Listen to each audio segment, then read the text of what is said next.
I'm so honored and privileged to introduce to you a long-term supporter of our community.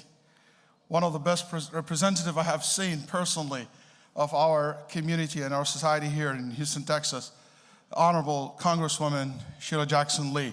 And I would like, on your behalf, on the behalf of the Muslim community, to submit this award recognizing all the hard work she did to represent her district, and she bring a voice of fairness and justice and defending our constitutions. I was actually planning to play for you a short video of the hearing that known as Peter King hearing in the Congress, on how as a person who stands for justice for all, she had something I will never forget in my life. I let my kids watch it, see it, to know that we as a community, we feel much better safe and inspire having someone like her representing us.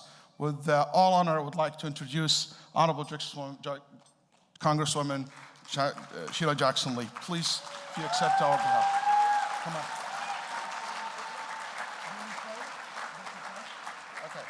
Can you please play the video? I'm your guest. Thank you. I just care for you. There are no redeeming factual information that we will receive today that can add to the abhorrence that all of us have on terrorism in the United States of America. We don't disrespect the witnesses, at least I do not. But you see, it has already been tainted, this hearing. There are no loud signs of reasoning that are coming through this hearing. The reason is because it has already been classified as an effort to demonize and to castigate a whole broad base of human beings. I cannot stand for that. And I brought with me the Constitution. It's a living and breathing document. The First Amendment allows us the freedom of religion, the freedom of association and expression. But I will tell you today that this breathing document is in pain. We could have had a hearing that spoke about any number of issues of terrorism. We might have gone back to the cold cases of the civil rights movement, acts of terror. We might have tried to understand whether Klansmen still roam today and terrorize individuals in parts of this country. Maybe we would have found out what those who are opposed to the Jewish faith are doing to Jewish communities and synagogues, no matter what their religion. And maybe we would go and question Muslims who are hovering and scared because someone might suggest that they too are someone who is eager to do terrorist acts. We would be better off if we would have a hearing speaking about the importance of human intelligence, funding for the elements of the Department of Homeland Security that can work on human resources to be able to hear from individuals who do want to engage and help this country promote its values. Mr. Jassa, may I just ask, are you a Muslim? I'm a devout Muslim who prays and fasts and tries to raise my kids to be conservative Orthodox Muslims. Yes, ma'am. Thank you, sir. Are there any Muslims on the witness table? And that is Mr. Behe. The record will acknowledge that Mr. Behe is raising his hand. Thank you so very much. And the reason why I asked that question is because Muslims are here cooperating.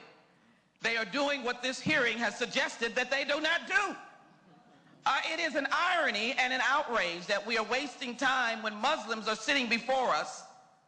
A Muslim is on this panel, a Muslim has testified, and so I question, where are the uncooperative Muslims? Let me quickly put in the record another aspect of Mr. McDonald's statement that our chairman was so eager to quote and suggest that he whispered to him to have this hearing.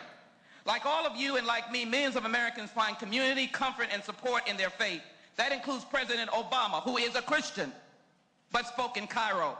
So today reminds us that being religious is never un-American. Being religious is quintessentially American. God bless America.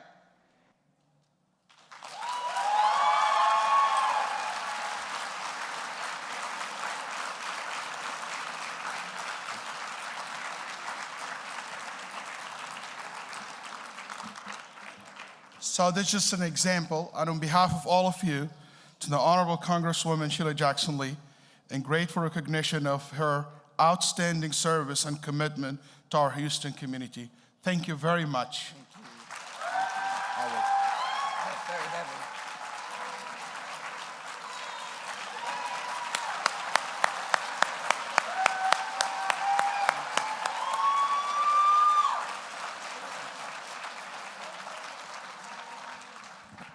Assalamu alaikum. I am delighted to be here, and I was educated in order to say it right. The AlMaghrib Institute, I'm almost there. The IlmFest, which I'm excited about. I love science, and I love the understanding of Islamic science. And I think this is a fantastic and wonderful gathering around the genius of the Islamic faith. Thank you, my brother, for your friendship. You have been a friend for a very long time. Thank you to my host who greeted me. Thank you to Mustafa Carroll as well, who as well has spoken about this institute. And thank you to my brothers and sisters.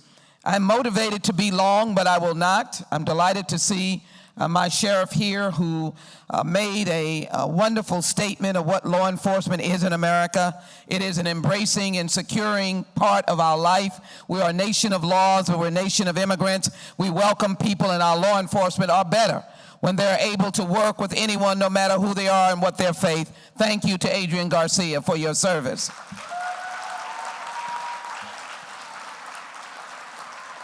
The only reason I did not yield to him not doing it, because I am your guest, and he had intended to play it, and so I needed to sit and be still while he did.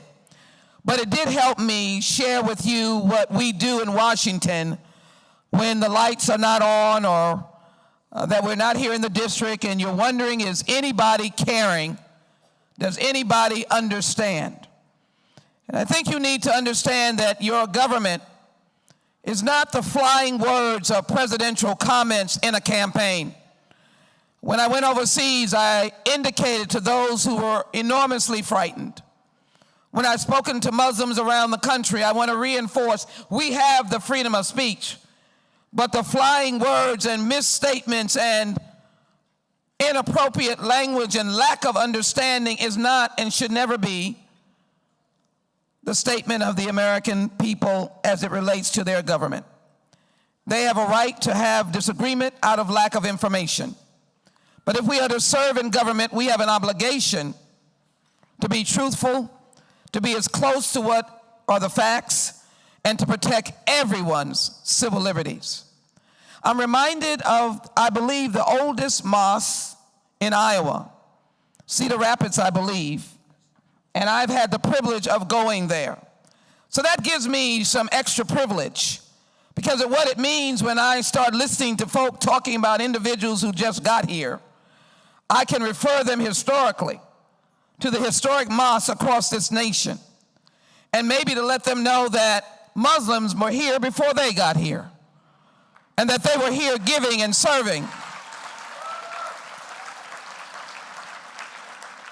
Or maybe I can stand with my two fellow congresspersons who are Muslim, the first to be in the nation in the United States Congress. And I can feel the pain when they testified before the Homeland Security Committee and talked about the Muslim brother person who went time and time again to look for those during 9/11 in the burning towers. It brought the whole hearing room to tears. Or maybe I should talk about in the early days of my travels to Afghanistan and Iraq, beginning of wars that were not those that led us to peace. But our soldiers were there, and I take no second step to defending our soldiers who put on the uniform. And I met Muslim soldiers who were wearing the uniform of the United States, caring enough to be there. They should not be ignored. I know this has been a difficult time, conflicting time. Wars do not generate peace. And I can stand here and attest to that. But as I said to you, whenever any of you put on our uniform, I have to respect you, and I expect America to respect you as well in the service of this nation. So I'm here, my friends, to say that our journey is not complete. Terrorism is not a term that equates to faith, to a certain religion. We will hear it over and over again. And I'm going to ask you to stand with me. Stand with those voices that you've heard that have said to you over and over again, we are you and you are us. You are America and America is you.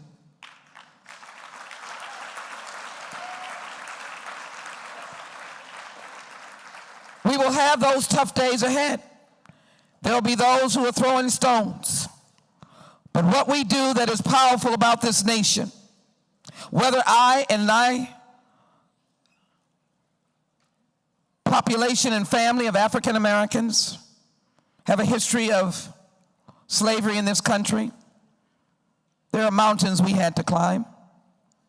Whether my good brother who has a Hispanic name is associated with undocumented and individuals who come across the border, we've had to travel that journey. But we know the basic values of this country are the ones you can hold on to. They belong to you. The Bill of Rights is yours, as it is every American. Whenever I want to raise an argument, as you can see, I carry that little book. Because whether or not it was done in the perfection of the nation, it was not. But the words embody what is great about this country. And so in the course of this election, I know that many of us will have to grab hold to each other. We don't know whether there will be another terrorist act somewhere around us that we will have to speak to with a calmness of voice and a recognition that a broad brush is not what America does. I'm asking you, with this great scientific institute and the teachings of Islamic science, factual, with points and ideas, let us join together during those times when some voices will rise in an accusatory fashion without information. Let us in this room, let us who you've heard, let us join with our young men and women. They have to hear us be reasoned and reasonable with pain, but yet reason. No, that is not what we stand for. We stand for you, each of you, 10 years old, 11 years old, 12, 15, 18, 20, 21. This is your country, and we want you to excel. And I say this in many communities that are not yours. So I thank you for allowing me, excuse my raspy voice. I have been speaking and traveling, and hopefully for a better journey that we will make.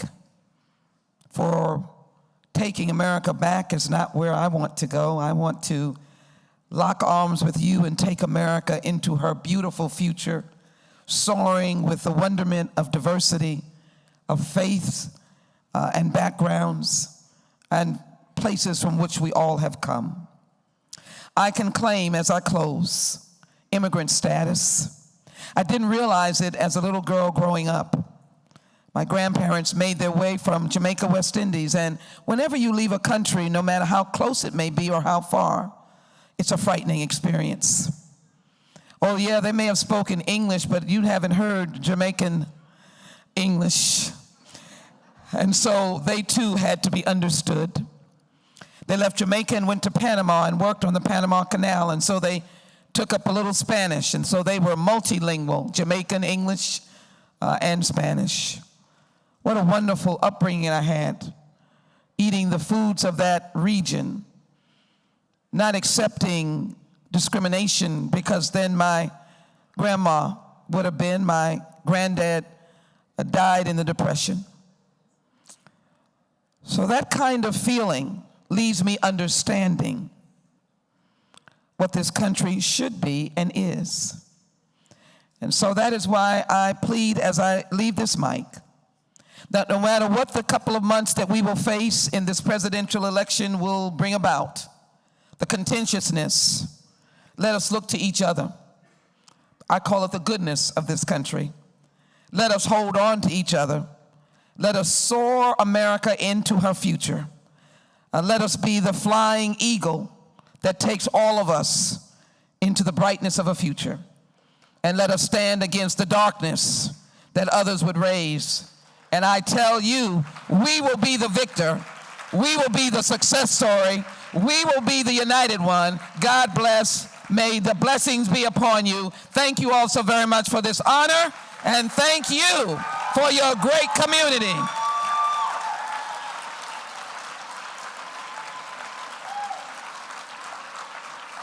As you honor me, let me honor you by providing you with a congressional resolution that acknowledges this great institute in the IlmFest of 2016. I hope that you will have it prominently placed because the Congress has the authority as members of Congress to thank and to commend those deserving such commendation. I will not read it in its entirety, but it does end by saying, you're deserving of the respect, admiration, and commendation of the United States Congress of the United States of America. We are so delighted.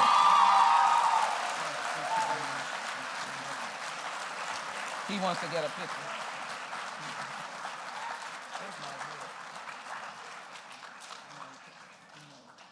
All right, somebody took the award.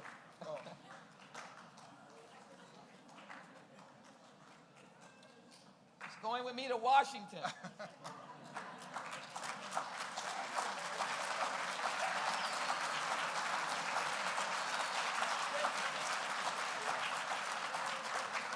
And to the women in here, I love you. Come see me in Washington.